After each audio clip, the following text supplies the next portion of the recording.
Now, being able to do feel like, which the reason we don't do what we feel like is because the shoulds and shouldn'ts that are embedded in our system are so deeply ingrained that what we feel like doing is often seen to be irrelevant, seen to be a distraction or something that will take us off track. And so it doesn't get given a priority. What is given priority is the thinking mind that says, in order to get this, which is very important, you should do this, this, and this. And there are some strategies and deemed ways of being in order to achieve those strategies that are just habitual, repetitive, and second nature to us. And one of those is to believe that I need to be a nice person, or that I need, essentially we're saying, people to like me. And one way of getting people to like us is to be nice, to comply, to give them what they want. And that is unquestioned often. It may well be a deeply ingrained belief that I have to become a better person because actually I'm not that great in certain aspects. And when we see these aspects we're not that great in, fault the belief that says, well, now I've seen what I'm not great in, so I have to improve that, goes unquestioned. It exists, it happens as an unconscious movement, and it goes unquestioned as to whether that is wisdom or not. Now, I would say that's ignorance.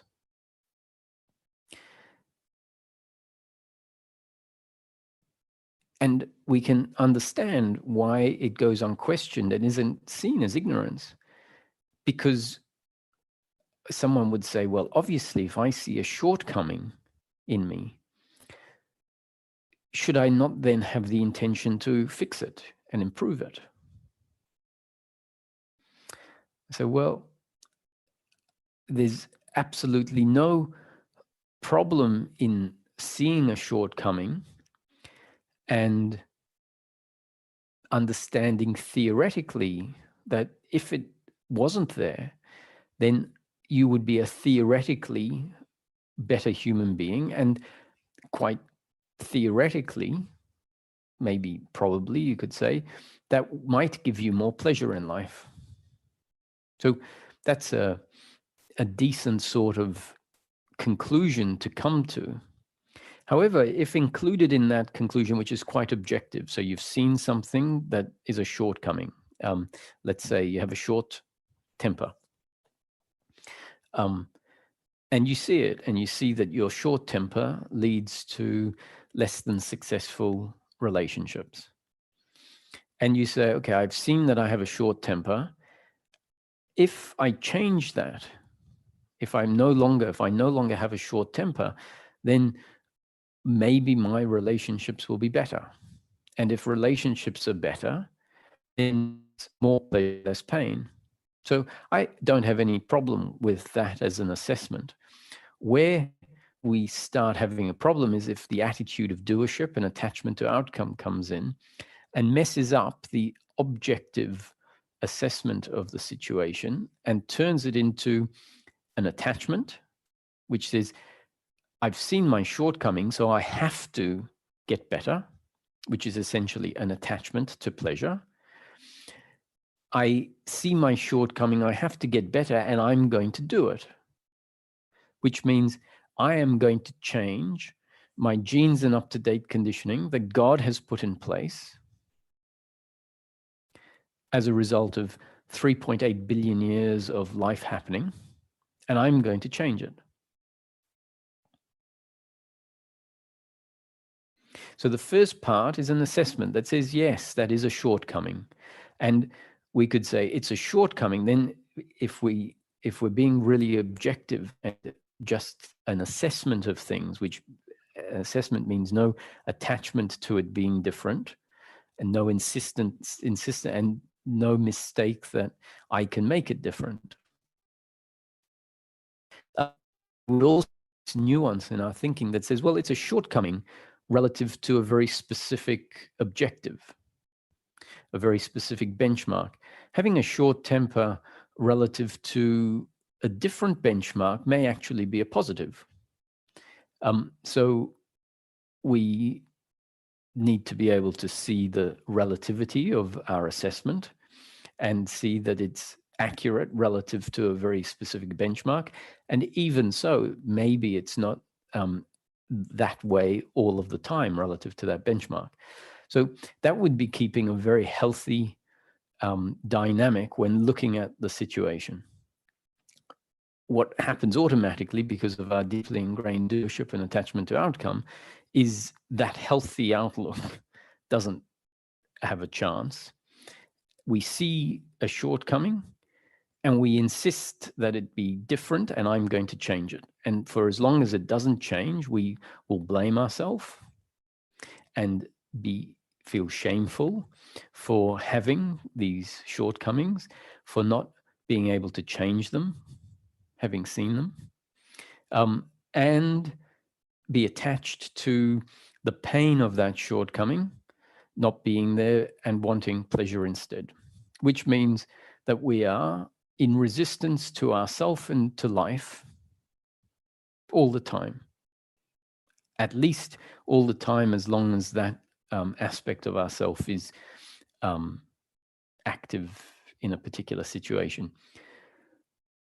The attitude that I talk about here towards that particular shortcoming of short-temperedness, let's say, even when that isn't happening, is going to apply the same principle will apply to any other shortcomings that we have. It will apply to even things that aren't shortcomings, but it will look out and see someone that has a gift, let's say, and we will want the gift that we don't have. So we don't even have a shortcoming, except our neutralness in a certain area, or the not having a gift will seem like a shortcoming when we compare ourselves to someone with that gift. And even if there isn't something that our attention is grabbed on and this doership is actively in play, doership and attachment, the fact is that that is in place, ready to be triggered by anything. And because it's in place, it means a psychological identity is what essentially wakes up with us in the morning. And it creates a pervading sense of uncomfortableness, more or less throughout life. An uncomfortableness that's there in a basic form and then gets triggered under particular circumstances to become intensified.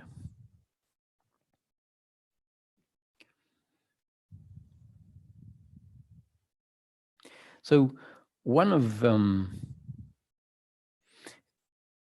most important aspects is to be able to see things clearly, to see things as they are. And our psychological identity, because the working mind hasn't really been equipped by life much, rules the roost. And the psychological identity isn't really interested in seeing things as they are. It's just interested in seeing things in a way that makes it feel better. Now, the psychological identity generally feels better when it sees itself as more than someone else.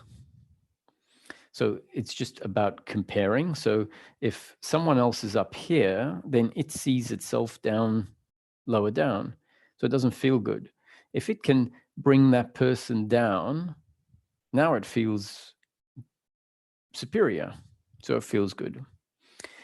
Sometimes the nature of psychological identity is actually to feel good by making itself feel inferior. It, strangely enough, because its identity is a victim, it feels some sort of satisfaction by actually seeing that, yes, I am less than, because at least it feels like it exists. It feels like the identity that it has is confirmed by seeing that it is less than. So generally, in one way or another, the psychological identity feels good by comparing itself to something, some benchmark. It doesn't really want to see things as they are. It just wants to feel good. So seeing one's shortcomings is something that the psychological identity has built a defense mechanism against. It will come up with all sorts of excuses as to why it doesn't have that shortcoming. It will come up with all sorts of excuses why something is someone else's fault. Thinking that that is good for it, that that is actually one way that it will be able to be more happy in life. And what that's actually doing is it's reinforcing the psychological identity that doesn't see things clearly. It's fooling itself into thinking it sees things clearly in a way that makes it feel better. So I suggest that it's a great thing to acknowledge your shortcomings. That might sound like a little bit of a dubious task.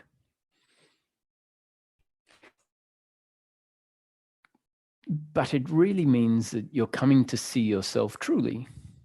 Now, admittedly, this the side of oneself that I'm talking about here is very much the physical and psychological, which is not the self at our core, that is essentially outside of that.